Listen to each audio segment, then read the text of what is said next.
morning, everyone. It's lovely to be here again. I'm Gleeson. I've tripped over here from Totnes.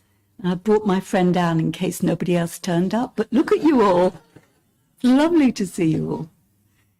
I'm going to begin by lighting the chalice.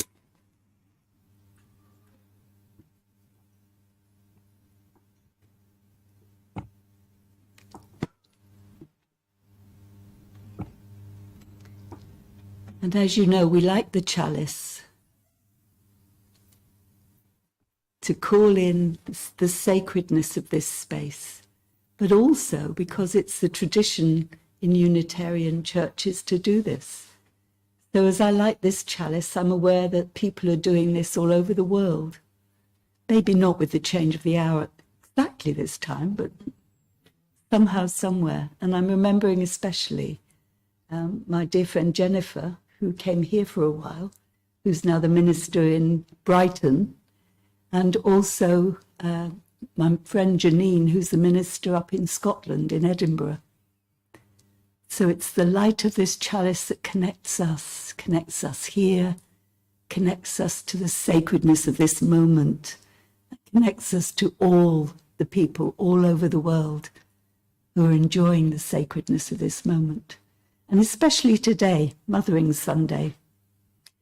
This is the day when people who were in service, and they'd be very young teenagers probably, and they'd be living in big households doing menial work.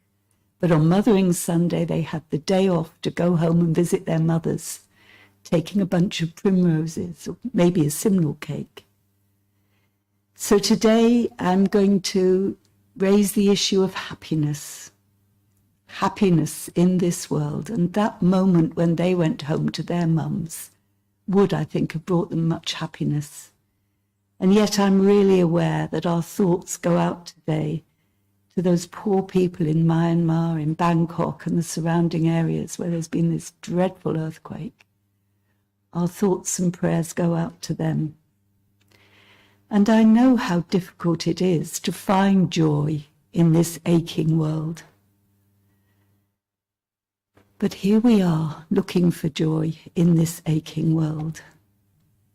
And I hope that by the end of the service, you will have a real sense of the joy in your own heart to take away with you and share with others. So let's start with a prayer. This is a prayer from Meister Eckhart. He calls it the only prayer with power. To pray as God would have us do requires our minds to be free, and freedom of mind is achieved only when we are unbound by devotion, unattached to spirituality, immersed only in love. I invite you to feel the love here now and hear these words from Thich Nhat Hanh that really inspired me to write this service. Each moment is a chance for us to make peace with the world, to make peace possible for the world. The world needs our happiness. The world needs our happiness. And take a moment to breathe in those words and to feel yourself held in this sacred space.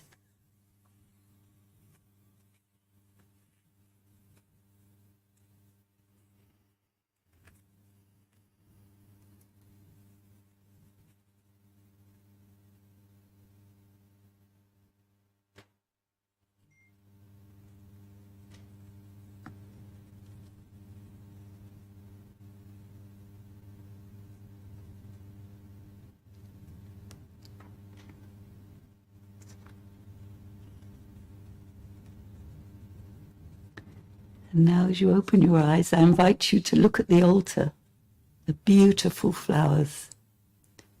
Isn't it a wonderful thing to see that array of flowers? It always brings a smile to my face, to my lips when I look at flowers. And so I've chosen a first reading, something that always makes me smile. It's called Warning by Jenny Joseph. Oh, recognition. When I'm an old woman, I shall wear purple with a red hat which doesn't go and doesn't suit me. And I shall spend my pension on brandy and summer gloves and satin sandals and say we've no money for butter. I shall sit down on the pavement when I'm tired and gobble up samples in shops and press alarm bells and run my stick along the public railings and make up for the sobriety of my youth. I shall go out in my slippers in the rain and pick the flowers in other people's gardens and learn to spit. Watch out, front row. You can wear terrible shirts and grow more fat and eat 3 pounds of sausages at a go, or only bread and pickle for a week, and hoard pens and pencils and beer mats and things in boxes. But now we must have clothes that keep us dry and pay our rent and not swear in the street and set a good example for the children. We must have friends to dinner and read the papers. But maybe I ought to practice a little now, so people who know me are not too shocked and surprised when suddenly I am old and start to wear purple. I chose this poem for a particular reason. More than 20 years ago, 23 years ago in fact, my dear mum died. And I read this poem at her funeral. And everyone there who knew my mum really well really got it. What's more, I read it wearing purple and red. Maybe you know someone like the person in the poem. I think you do. Maybe you are like the person in the poem. So let's sing together. Our first hymn is 106 in the Purple Book, Let Nothing Distress You.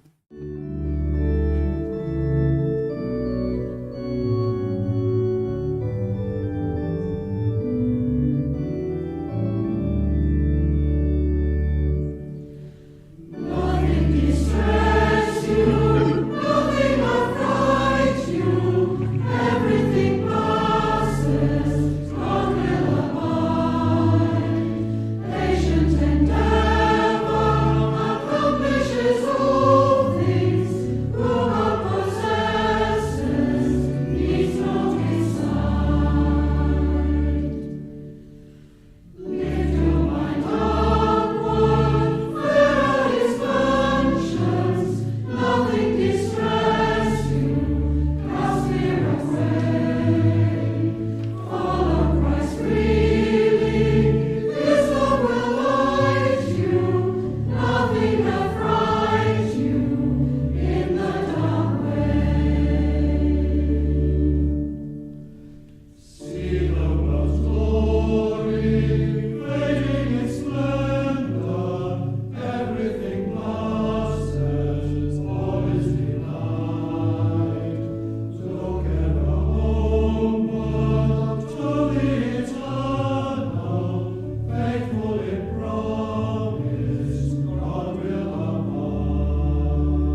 Look at the flowers.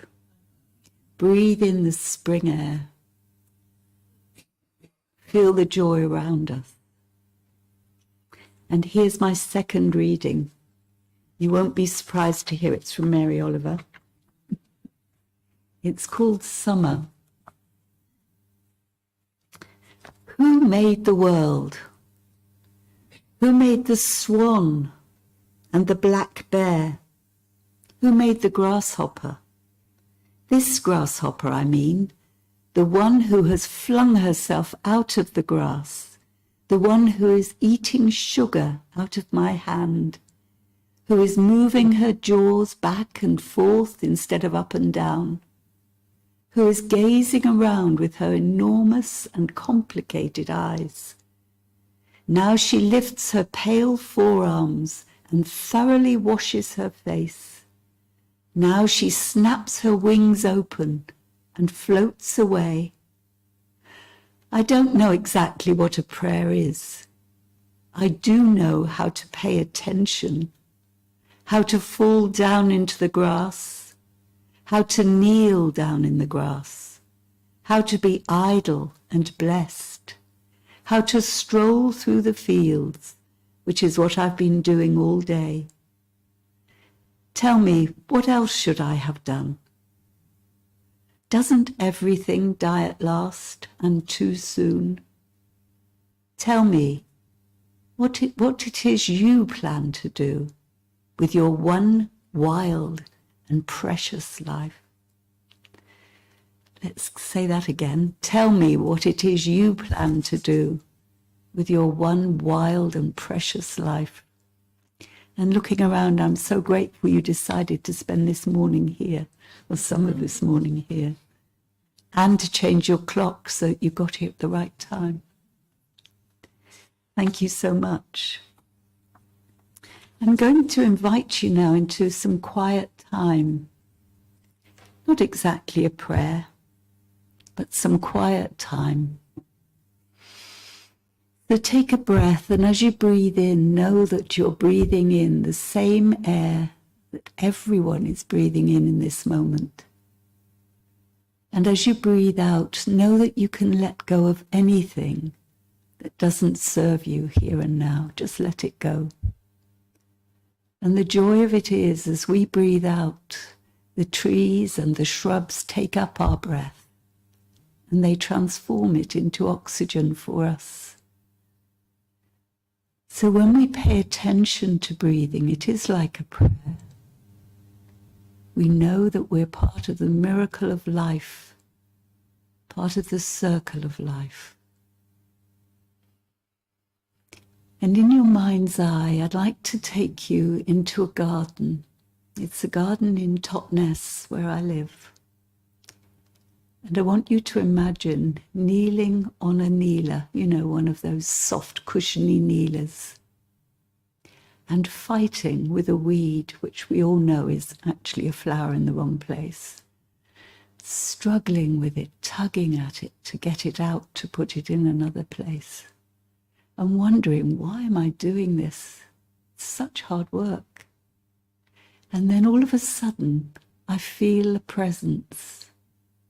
I know nobody else is there, but I feel a presence. And I turn my head, and there he is, a little robin with his bright red breast and his shiny, shiny eyes. And I know he's waiting for me to dig up some worms. And I know I need those worms as much as he does. But what I feel from him is the life force, his life force connecting with mine. So this is a sparkling moment in my life that I'm sharing with you. And I invite you to think of a sparkling moment in your life. A smile from a stranger, a sunny morning when you were expecting clouds, the sound of someone singing, the sight of these beautiful flowers on the altar today. Allow yourself to tune in to what was a sparkling moment for you. And as you think of it, as you remember it, feel in your heart the pleasure, the joy of that moment. And now this becomes a spiritual practice, because you can gather up these sparkling moments. You can make them into a necklace. Day by day, you may choose to write about them or to draw. But I really, truly invite you to remember these lovely moments, to notice them. Like Mary Oliver, notice the grasshopper. Notice them, treasure them. Because just as true as the terrible things that are going on in the world is your joy and your pleasure in these moments. And treasure is the right word. I truly invite you to treasure them.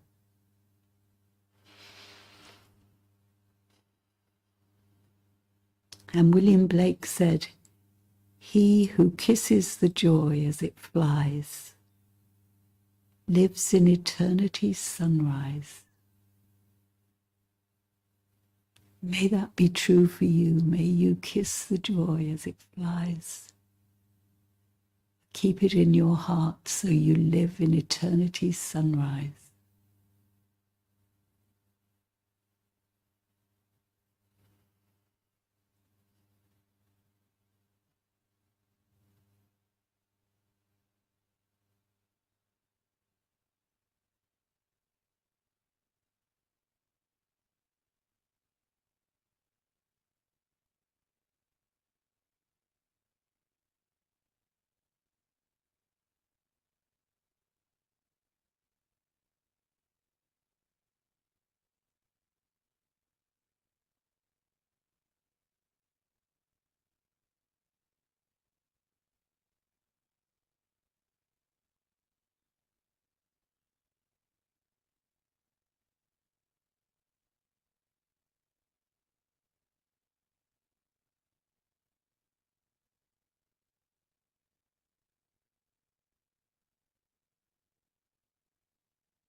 Now here's a joyful opportunity to sing together again.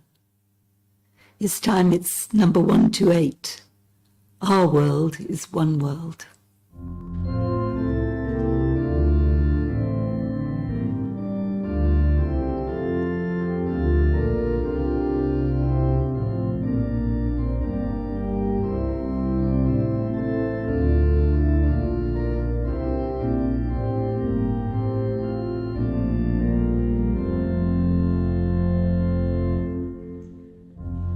Our world is one world.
love that last verse. Our world is one world, just like a ship that bears us all, where fear and greed make many hulls, but where our hearts can hear a different call. And isn't that why we're here today? To hear a different call. Maybe not me singing, but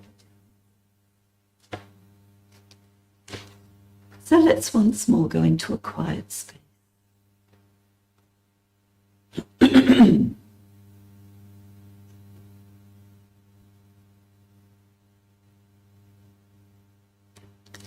Just remind you of the words. Excuse me, I'm going to call. Just remind you of the beautiful words from Mary. I don't know exactly what a prayer is. I do know how to pay attention, how to fall down into the grass, how to kneel down in the grass, how to be idle and blessed, how to stroll through the fields, which is what I've been doing all day. Tell me, what else should I have done? Doesn't everything die at last and too soon? Tell me what it is you plan to do with your one wild and precious life.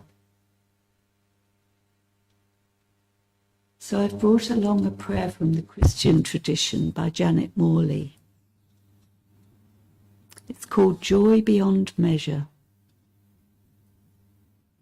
O God of celebration, you have kept the good wine until now, the wine that we have longed for, but never thought to taste.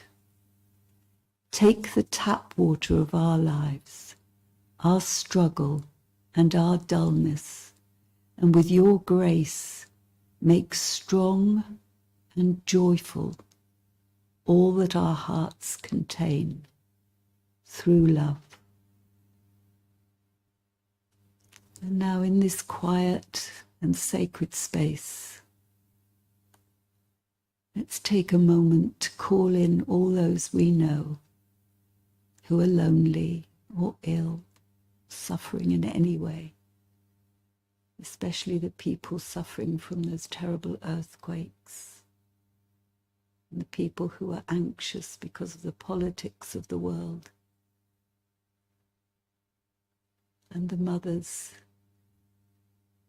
the happy mothers, the grieving mothers, all the mothers, and the mothers who gave us life, the most precious gift of all. Bring them in now to your heart and bless them.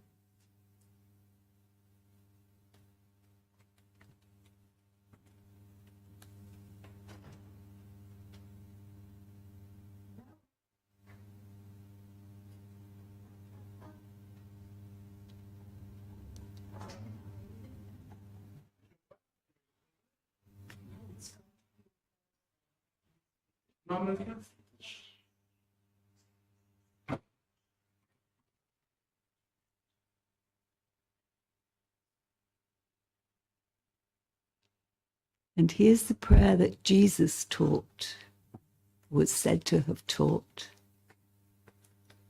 And I'm going to say it in the language of his time, in Aramaic. Abun debashmaya netkadash shumach. Tete malkutach.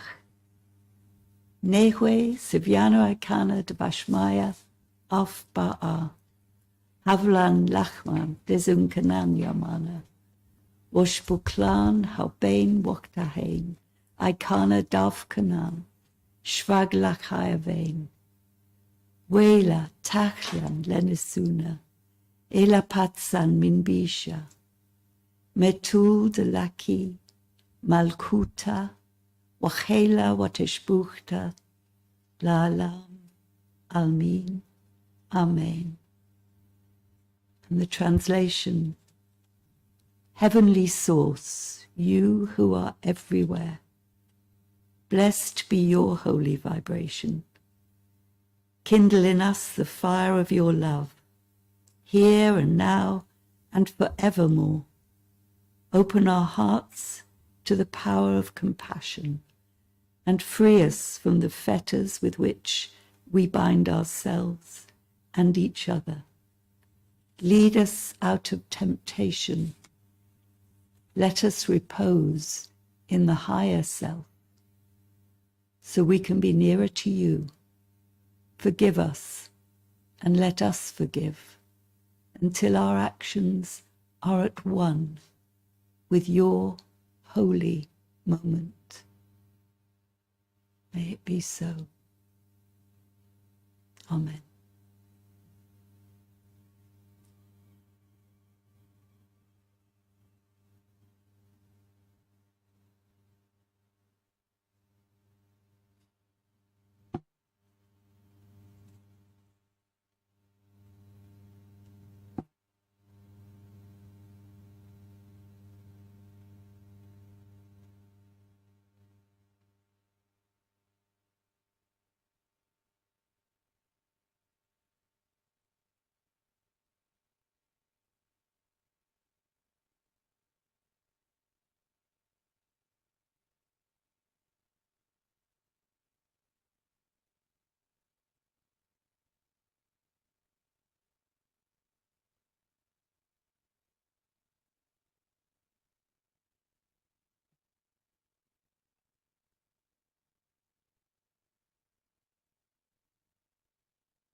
Look around at one another.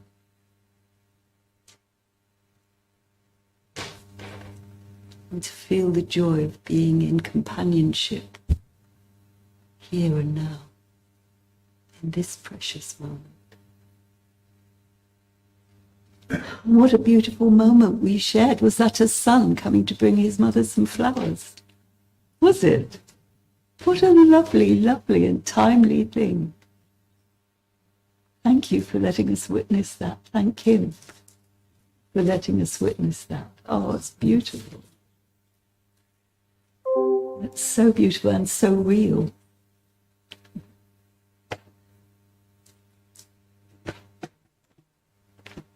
I'm going to change position now, which means you probably can't hear me. Can you hear me? Good. Yes. How are you doing? All right so far? Yeah. There's always a challenge, you know, with doing a service, with taking a service on Mothering Sunday, because being a child, being a parent, is not unalloyed joy. I'm so aware of that. I have 5 children and 9 grandchildren, so I'm really aware of the complications of relationships, and that some people try very hard and want children and have so much difficulty in having them. So I'm really aware of this as I stand here today. And I remember the card that one of my sons sent me last year. It said, "Mum, you gave me life, and I sent you this bit of bent cardboard." Because whoever we are and whatever our circumstances, someone gave us life, the most precious gift, and well worth a bit of bent cardboard. I want to tell you about a friend of mine, Edie Campbell. She leads Unitarian services all over the home counties and in Oxford. And she coined this phrase, finding joy in an aching world.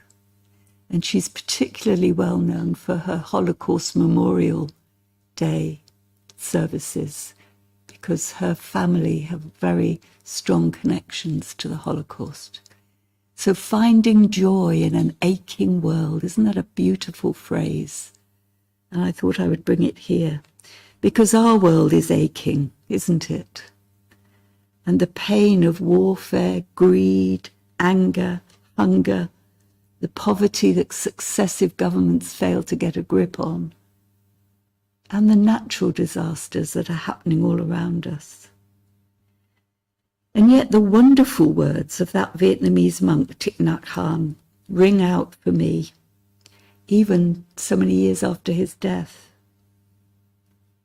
Each moment is a chance for us to make peace with the world, to make peace possible for the world. The world needs our happiness. And Thich Nhat Hanh lived through the Vietnamese War, and he helped with the peace process afterwards. He really knew what he was talking about. And after his death, he's left us such a wealth of wisdom, such gift. He was indeed a gift to this world and continues to be. So what I'm going to say to you now is that happiness is not a right, but a duty. It's a duty. The Dalai Lama once said that the purpose of life is to be happy. And I remember reading that when I was feeling particularly miserable. The purpose of life is to be happy. He also gave a wonderful teaching about unhappiness, the kind of unhappiness that threatens to overwhelm us from time to time. He said unhappiness is like the water that could sink a huge ocean liner. It could sink the huge ocean liner, but it must be able to penetrate the boat, the ship, in order to do that. So here we are floating, rolling, rocking on this ocean, and we don't have to let that water in. It's quite a challenge, isn't it? We can keep it from polluting our inner life. And for me, that's what spirituality and spiritual practice is about. And that's why during the meditation earlier I talked about those sparkling moments and remembering, collecting them, making them memorable for you as a spiritual practice. It's not often you get sent away from here with homework, is it? But today, I really encourage you to focus on those moments, to play with them, to write. Some of you write poetry. Write some poetry. Write a story. Paint a picture. Do a drawing. But collect those sparkling moments because they are your spiritual tools against unhappiness. I'm going to tell you something about me that you don't know, so it goes no further than this, okay? When I was in my 20s, I had a really important dream. It was the kind of dream that feels as if somebody shakes you awake and says, pay attention to this. Do you recognize that? Does that ever happen to you? Oh, good, it's not just me. What I saw was a huge, broad smile. And a voice in the dream said to me, this is what you must be in life. I was in my 20s. I was married. I had my first child when I was 23. So, mixed experience. But I remembered this dream and I was thinking, oh, I know, all those songs. Do you remember those cheerful songs that people used to sing during the war? Not that I was around during the war, but I remember them afterwards. Pack all your troubles in your old kit bag and smile though your heart is breaking, all those things. And I thought that's what the dream meant. And I did my very best, I really did. I tried to be cheerful. And it was years before I realized that it was a kind of spiritual bypassing. You know that thing, oh, everything's all right because God's looking after us all. Let's move on to the next thing without going deeply into what is really happening. So 10 or more years later, and I had 4 children by then, and I was in a marriage that wasn't particularly happy. Someone gave me a book, which you may know. It's The Snow Leopard by Peter Matheson. You come across it? Yeah, lovely book. Well, in it, the protagonist is very, very unhappy. He's just lost his precious partner and he's grieving. And he goes off on this quest to spot a snow leopard in the wild. And at one point, there's a moment when he's describing a meditation, because they stop in a lot of Buddhist temples, Buddhist gatherings. And there's one time when he's meditating on the face of the Buddha statue in the temple. He sees the smile on the face of the Buddha. And there's a wonderful description of how it becomes an energetic force. It's an energetic force that fills the room, that fills his heart, his very being, and fills the whole world. And it was only then, as I read this, that I got it, what my dream was really about all those years ago. It's not about pretending that everything's all right. It's about knowing that deep down, whatever is going on, there is this energy of joy that is my life force. That's my reason for existence. Life is a precious gift. Happiness is the life force. So today, as we all think about the woman who gave us life, the most precious gift, whatever our relationship with her was or is, she is the reason we are here today. My own mum, she was a tiny little woman. She was called Dolly by her family, though her real name was Mary. She was prone to depression. And as we grew up, we 3 children learned to look after her, which is the wrong way round. You know, when you're little, it should be the other way round. The parent should be parenting. But our dear mum used to fall into these pits of depression. And so we worked hard to look after her, but also we looked out for the things that might upset her. Some of you might recognize this. We got very sensitive to things that might upset our mum, and we did our very best to stop that happening. I think it was these childhood experiences that drove me, first of all, into that early marriage, but then into psychotherapy. So through psychotherapy, I learned so much about myself and how to heal the wounds myself. And then into psychotherapeutic training. And I was on this therapeutic training. It was a retreat on Dartmoor, 1998. And I was sitting there meditating after having done the work in the group. And I had this deep realization.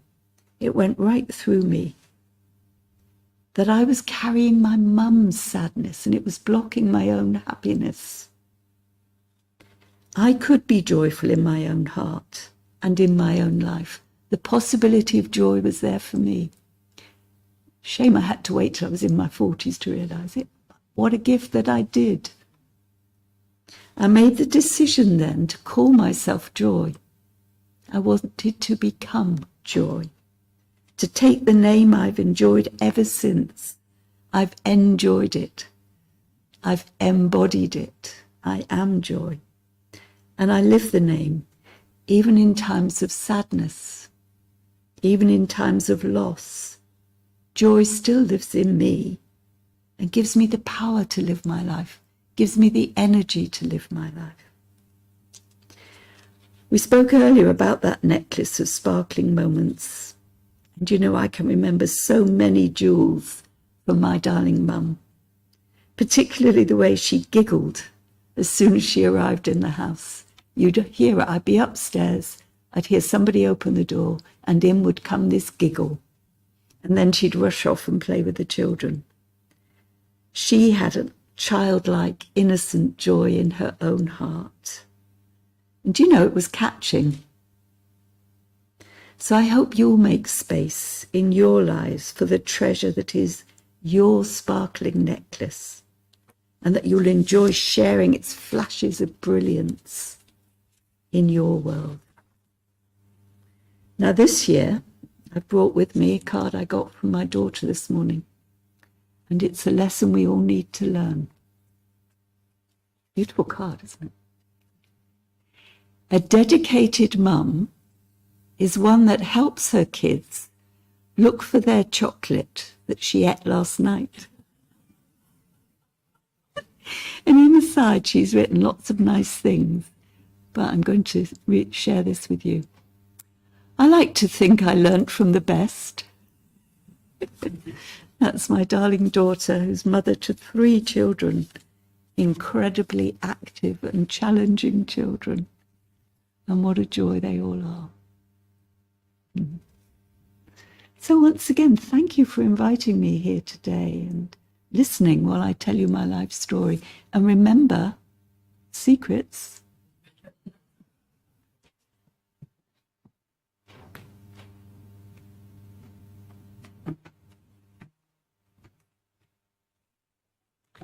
I only chose 3 hymns this time, but they're fun, aren't they?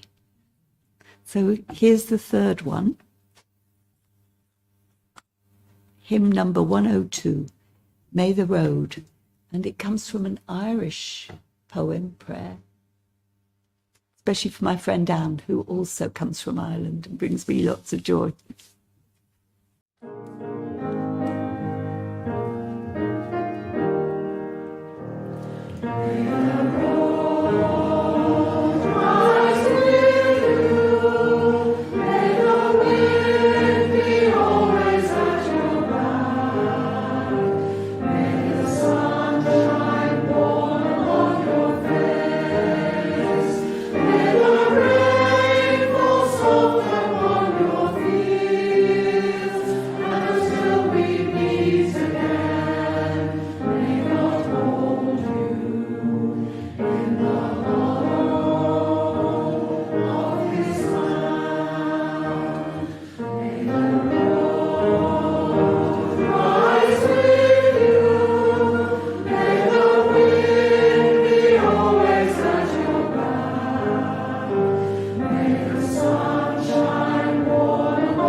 go from this place with joy in your heart, the joy that comes from a love of life, the joy that grows as it's shared with all you meet. And may the blessing of your life force drive you out from here with the energy to fill our world with happiness. Until we meet again, may love hold you, may God hold you in the hollow of her hand. May it be so. Please sit.